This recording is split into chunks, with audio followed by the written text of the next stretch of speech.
Hey guys, welcome back sa aking channel. This time, tuturuan ko naman kayo kung paano gamitin yung TukTok apps. Kasi nagugutom na ako.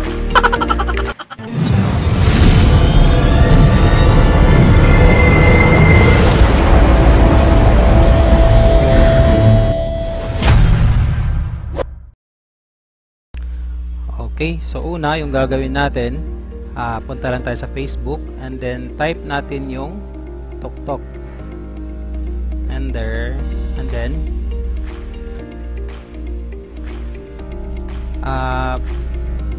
pwede ninyong hanapin kung saan kayo, kung anong lugar kayo. Halimbawa sa amin, Carigara kami. Tsaka under doon sa may page nila, nasa post nila yung apps at i-download nyo lang, then install.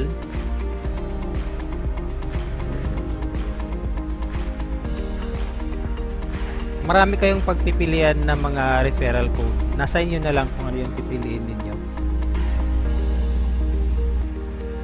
Antayin lang natin na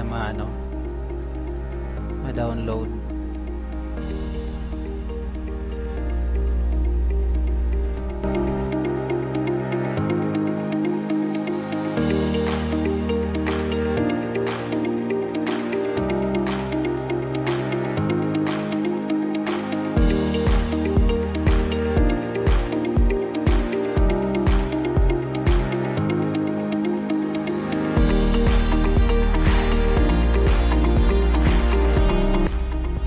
Okay, and then click open.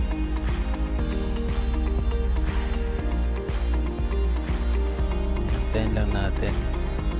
Ayan, nakapasok na tayo.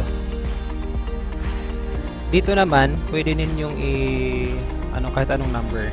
Pero mas maganda, i-type niyo yung number ninyo. Ito yung pinakaunang gagawin sa pag-register ng information mo.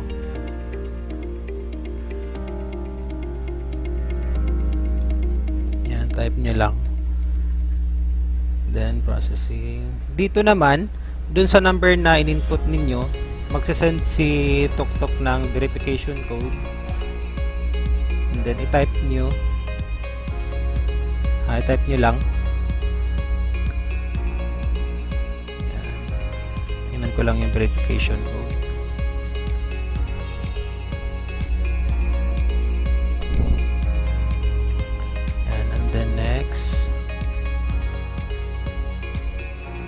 Dito naman, dun sa referral code, yan. Napansin nyo kanina yung pinuntahan natin na page, kunin nyo na lang yung referral code doon. Depende na lang sa inyo kung saan kayo and then i-input niyo sa referral code box.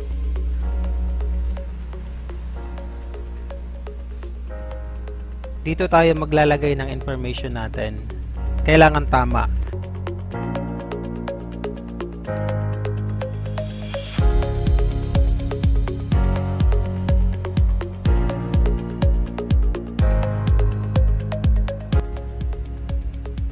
First name, last name, email address. Kailangan yung email address na ilagay mo, yung working na email address.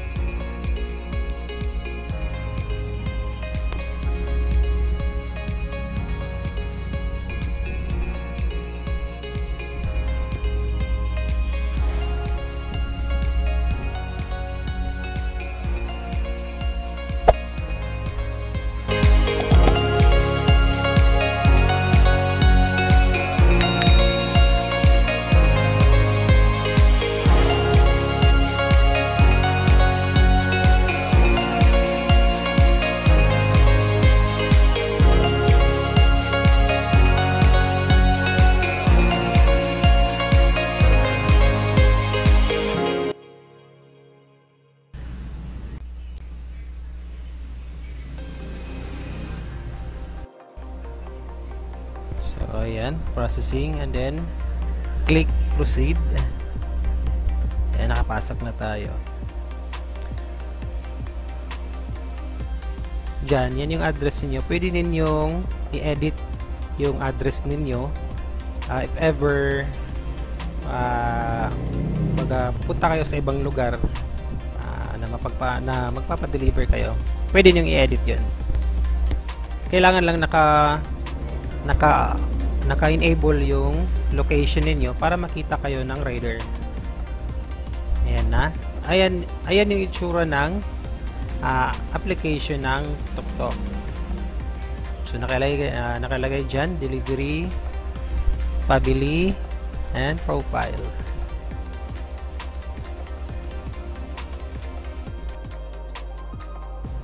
So dito, under i-click nyo lang yung pabili. Tsaka kung mahalata ninyo dyan, walang nakalagay dyan na order.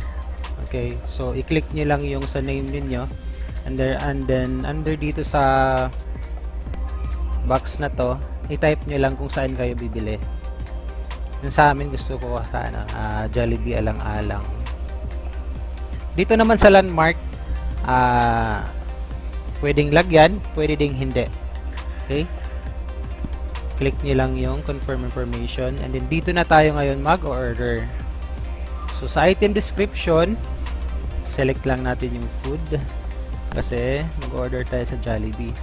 And then under items to purchase, dito na natin nilalagay ngayon yung mga orders natin. Mas maganda kung ilagay natin yung kung ilan yung order natin. Example, yung pinaka-importante pala, kaya dapat yung tandaan before kayo before niyo ilagay yung mga order niyo. Yun, so kailangan muna mag-search kayo doon sa Jollibee. Kung sa Jollibee man kayo mag-order, kailangan tingnan niyo muna yung mga list ng menu nila para hindi kayo matagalan. Yun yung pinaka-importante bago umorder.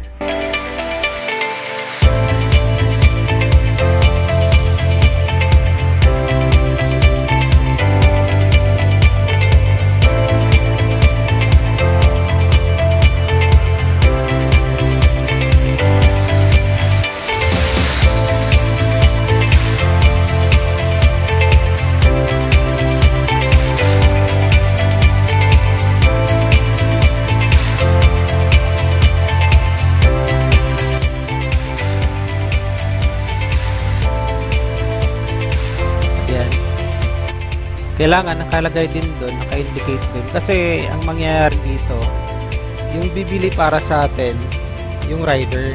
So kailangan be specific kung ilang order yung gusto mong bilhin, ipabili sa kanila. Example, 1 piece of chicken, Chicken Joy, 1 bucket. Lagyan mo kung ilan. Okay? Tsaka pwede nyung pwede din doon ilagay doon sa note to rider. Pero mas siguro pwede ilagay dun sa note to rider, yung fragile man, or example, handle it with care, pwede yun. Basta hindi kayo pwede mag-leave dun sa mga box, hindi pwedeng blanco yan. Ayan na, nakapasok na tayo.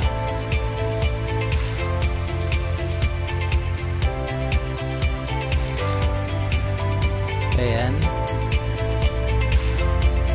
Pag lumabas na yung na yan, i-click nyo lang yung book now and then continue. Para naman i-check, kailangan i-check mo. So meron dyan sa notification or dyan, nakalagay dyan sa notification or deliveries.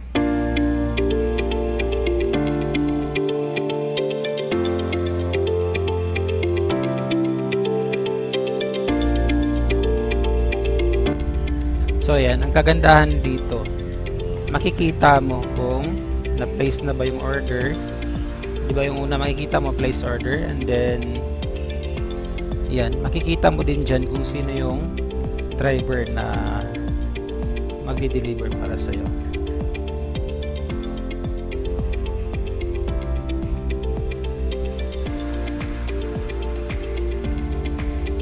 Yan, nakalagay dyan. We found a booking driver para sa'yo. Yan. Wala pa makikita ang picture dyan kasi hindi pa na-deliver.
Yan, kagandahan lang dito, nalalaman mo kung na-deliver na yung item kasi may picture dito pag delivered na siya.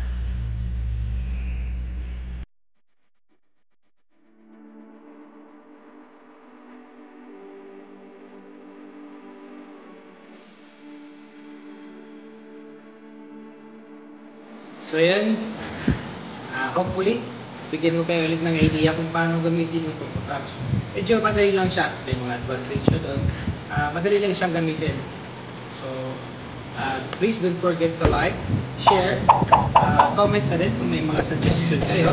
And then please don't forget to subscribe and hit the notification bell. I-enable nyo lagi yung notification ninyo. Clicking that all para update kayo lagi sa mga ina-upload ko video tutorial, unboxing, tips, media. Thank you so much ulit. Paalam!